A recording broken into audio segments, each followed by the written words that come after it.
चारधाम यात्रा अपने चरम पर है। ऐसे में देश विदेश से श्रद्धालु उत्तराखंड पहुंच रहे हैं। कुछ श्रद्धालु सभ्य तरीके से चारधाम यात्रा कर रहे हैं, लेकिन कुछ श्रद्धालु ऐसे भी हैं जो राज्य में अराजकता फैलाने का काम कर रहे हैं, जिसे लेकर पुलिस महानिदेशक उत्तराखंड अभिनव कुमार ने कहा कि चारधाम यात्रा का धार्मिक महत्व जग जाहिर है और अगर कोई भी व्यक्ति राज्य में अराजकता फैलाने का काम करता है तो उसके ऊपर सख्त से सख्त कार्रवाई होगी, जिसका जिम्मेदार वो व्यक्ति खुद होगा। देखिए, इस बारे में मैं तो यही कहना चाहूँगा कि मैं समझता हूँ कि जो हमारे चारों धाम हैं, हरिद्वार, ऋषिकेश,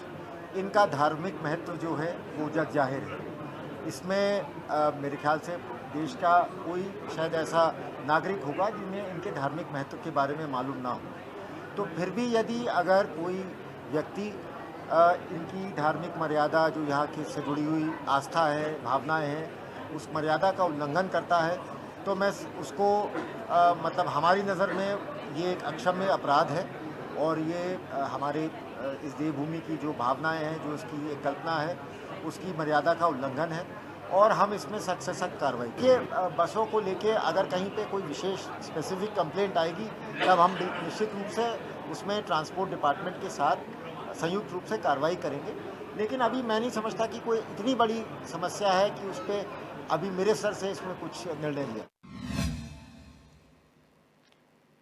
चारधाम यात्रा में ट्रैफिक की समस्या लगातार बनी हुई है। इसी क्रम में डीजीपी उत्तराखंड अभिनव कुमार ने कहा कि यात्रा की तैयारी पिछले साल के अनुभवों के आधार पर की जाती है, लेकिन इस साल शुरुआती दौर से ही यात्रा की अप्रत्याशित भीड़ आई थी और जिसके चलते थोड़ा बहुत अव्यवस्थाएं जरूर हो गई थी, लेकिन अब सब कुछ नियंत्रण में है और आने वाले समय में ट्रैफिक की व्यवस्था बेहतर देखने को मिलेगी। वहीं डीजीपी अभिनव कुमार ने बताया कि गढ़वाल रेंज के सभी जिले आपसी तालमेल के साथ समय से सूचनाओं का आदान प्रदान कर रहे हैं, जिससे चारधाम यात्रा विधिवत और बेहतरीन चल रही है।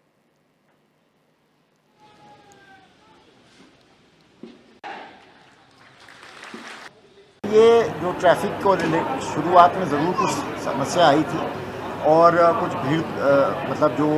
पिछले वर्षों के मुकाबले देखें तो हमारा नॉर्मली जो तैयारी रहती है वो पिछले वर्ष के अनुभव के आधार पर रहती है, लेकिन इस वर्ष थोड़ा क्योंकि अप्रत्याशित भीड़ आई थी तो शुरू के 3-4 दिन में थोड़ी समस्या हुई थी। पर मुझे ये भी बताते हुए खुशी है कि हमारे जो जितने भी चारधाम यात्रा रूट के जो गढ़वाल रेंज के सभी जनपद हैं, आपसी तालमेल के साथ सूचनाओं के समय से आदान प्रदान के कारण हम लोगों ने जो अब स्कीम बनाई है उसकी वजह से अब वो ट्रैफिक की समस्या काफ़ी हद तक दूर हो गई है और मुझे आशा है कि आने वाले दिनों में आप इसमें निरंतर सुधार देखेंगे।